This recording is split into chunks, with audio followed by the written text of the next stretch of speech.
शतरगंज नाम के गांव में हरिया नाम का आदमी रहा करता था। वो खिलौने बनाया करता था, मगर उसके खिलौने लोग ज्यादा पसंद नहीं करते थे। हरिया हर रोज नए नए खिलौने बनाता और बाजार जाकर खिलौने बेचता, मगर बड़ी मुश्किल से एक ही खिलौना हरिया बेच पाता था। एक दिन हरिया का पड़ोसी गणेश उसके पास आकर, अरे हरिया, आज तो तुम्हारे खिलौने जैसे के वैसे ही है। हाँ गणेश भाई, मेरे खिलौने तो जैसे बिक ही नहीं रहे। अरे हरिया भाई, मैंने ही तुम्हारे खिलौने ले लिए होते, मगर मेरा धंधा आज कुछ खास नहीं चला, नहीं तो मैं तुमसे खिलौने जरूर खरीद लेता। गणेश भाई, तुमने पूछा यही बहुत है मेरे लिए। चलो घर चलते हैं हरिया, अब थोड़ी देर में रात हो जाएगी। गणेश भाई, सुबह से एक भी खिलौना नहीं बेचा मैंने, 2 दिन से मैंने कुछ खाया भी नहीं है। इस जालिम पेट के लिए कुछ ना कुछ तो बेचना पड़ेगा। हाँ भाई, तुम बेचो, मैं चलता हूँ। हाँ। ऐसा कहकर गणेश वहाँ से चला जाता है। अब हरिया अपने खिलौने बेचने लगता है।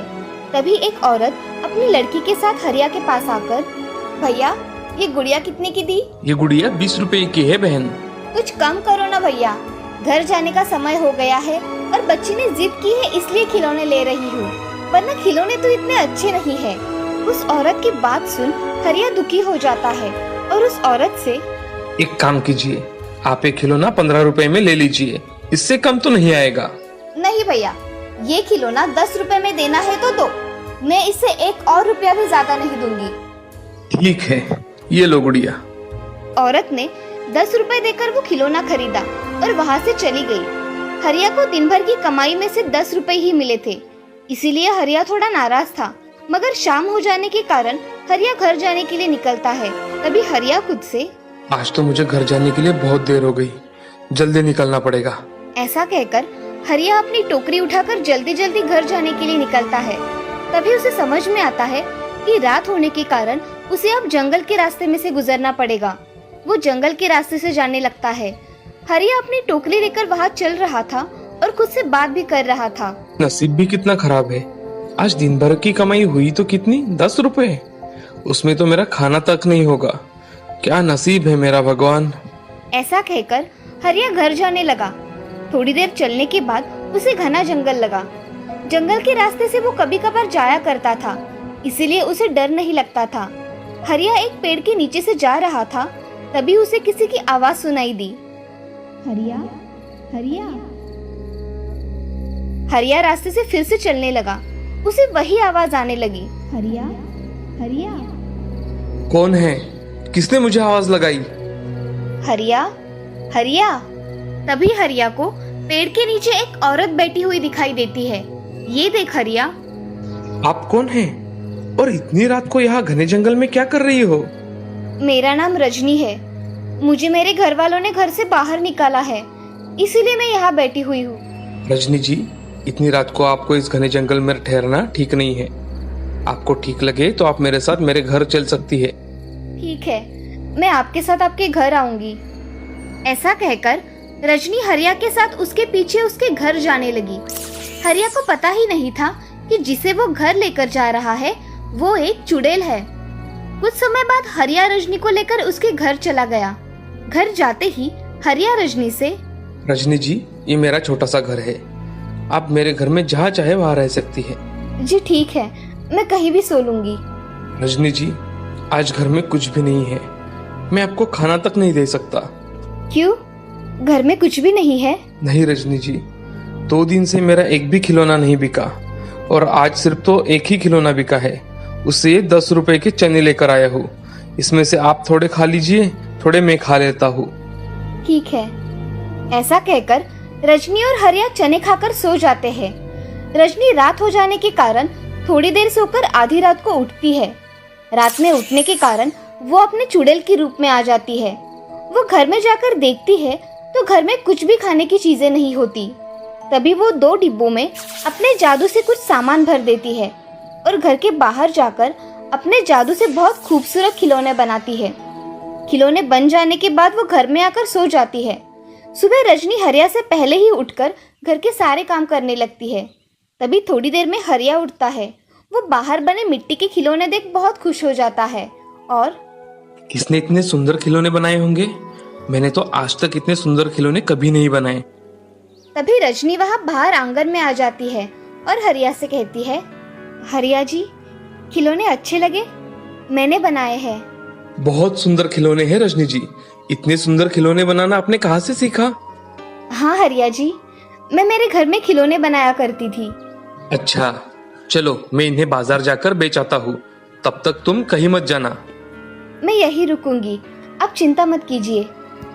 ऐसा कहकर हरिया खिलौने टोकरी में भर के बाजार बेचने चला जाता है। बाजार जाते ही उसकी टोकरी में इतने खूबसूरत खिलौने देखकर बहुत सारे लोग आश्चर्यचकित हो जाते हैं और उसके पास खरीदने के लिए भीड़ लगा देते हैं। सारे लोग हरिया से खिलौने खरीद लेते हैं। आज हरिया की अच्छी कमाई होने के कारण वो कुछ राशन सामान खरीद लेता है और घर जाने के लिए निकलता है। आज हरिया बहुत खुश था। उसके सारे खिलौने बिक गए थे। घर आते ही रजनी जी, मैंने कुछ राशन लाया है, ये ले लो।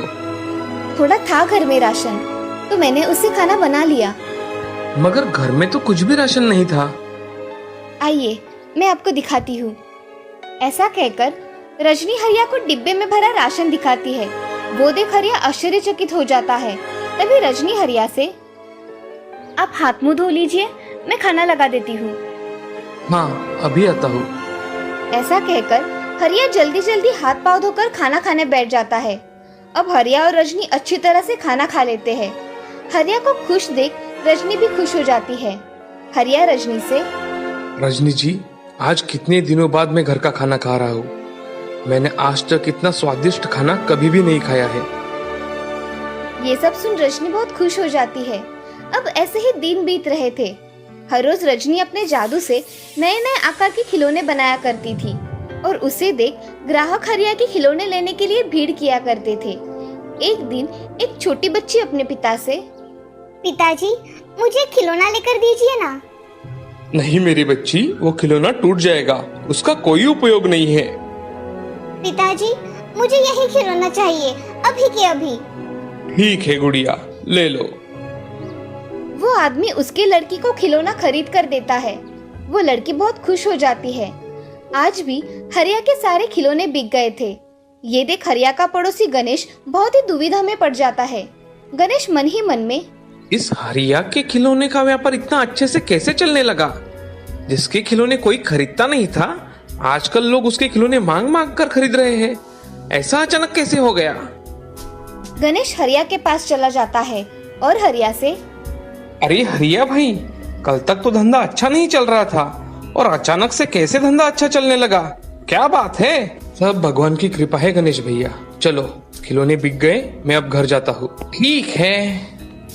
ऐसा कहकर हरिया वहाँ से चला जाता है और गणेश मन में, ये हरिया मुझसे कुछ छुपा रहा है। इस बात का तो मुझे पता करना ही पड़ेगा। गणेश रात होने पर हरिया के घर के बाहर जाकर देखता है तो उसे कुछ भी नहीं दिखाई देता। वो रात भर हरिया के घर के बाहर पहरा देता है। आधी रात हो जाती है, तभी हरिया के घर के अंदर कुछ हलचल दिखाई देती है। घर में रजनी उठकर कुछ जादू से बना रही थी। गणेश ने खिड़की से झांककर देखा तो उसे घर में एक चुड़ैल दिखाई दी। उसे देख गणेश बहुत डर जाता है। उसने देखा कि चुड़ैल अपने जादू से खिलौने बना रही है। ये सब देख गणेश डर के मारे भाग जाता है। अब घर आकर वो डर की वजह से कुछ बोल ही नहीं पाता। अगले दिन हरिया अपने खिलौने लेकर बाजार बेचने चला जाता है। अब गणेश गांव के कुछ लोगों के पास जाकर उन्हें ये बात बता देता है। ये बात गांव के सरपंच जी को पता चलती है। सरपंच जी गणेश को उसके पास बुलाकर, नमस्ते सरपंच जी। नमस्ते गणेश। हम गांव वालों ने ऐसा सुना है कि हरिया के घर में चुड़ैल रहती है। हाँ सरपंच जी, मैंने खुद अपनी आंखों से देखा है। वही खिलौने बनाती है और हरिया बाजार जाकर बेच आता है। क्या ये बात बिल्कुल सही है? हाँ सरपंच जी, हमारे गांव में एक चुड़ैल रहती है। उसका हमें बंदोबस्त जरूर करना चाहिए। हम गांव के सिद्ध बाबा के पास जाएंगे, उनसे पूछते हैं कि ये सब क्या है। ऐसा कहकर सरपंच जी और गांव के कुछ लोग बाबा के पास चले जाते हैं। तभी बाबा ध्यान में मग्न होते हैं। थोड़ी देर में बाबा अपनी साधना से उठे और सरपंच जी से, आज कैसे आना हुआ सरपंच जी? बहुत दिनों बाद आए हो। काम ही कुछ ऐसा है बाबा, हमारे गांव में हरिया नाम के आदमी के घर में चुड़ैल रहती है। उसका कुछ बंदोबस्त करना पड़ेगा आपको। बाबा अब ध्यान लगाकर देखते हैं।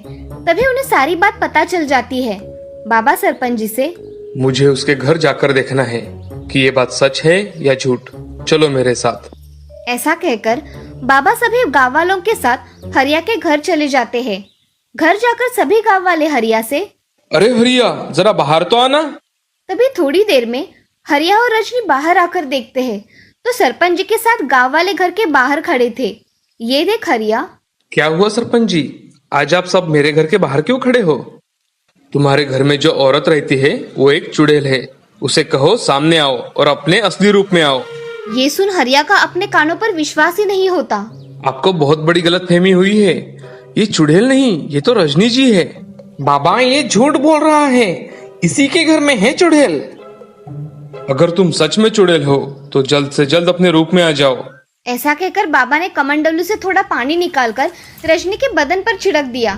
वैसे ही रजनी का बदन जलने लगा। ये देख रजनी। रुकिए बाबा, मैंने कुछ नहीं किया, आप ये जल डालना पहले बंद कीजिए, मैं आपको सब बताऊंगी। ऐसा कहकर रजनी अपने चुड़ैल के रूप में आ जाती है। बाबा, मैं इस जंगल से एक दिन अकेले जा रही थी, तभी एक चुड़ैल ने मेरे शरीर पर कब्जा कर लिया और तब से वो चुड़ैल मेरे शरीर में प्रवेश कर चुकी है। मैं जब तक किसी से शादी ना कर लूं, तब तक मुझे इस चुड़ैल से मुक्ति नहीं मिलेगी। तभी बाबा चुड़ैल से, तुम उस बच्ची को छोड़ दो, मैं उसकी शादी करवाऊंगा, तुम्हें उसका शरीर छोड़ देना चाहिए अब। बाबा ऐसा कह रहे थे तभी हरिया रजनी से शादी करने के लिए तैयार हो जाता है। सभी गांव वाले हरिया की शादी रजनी से करवा देते हैं। जैसे ही रजनी की शादी हरिया से हो जाती है, रजनी उस चुड़ैल से मुक्त हो जाती है और सामान्य औरत बन जाती है।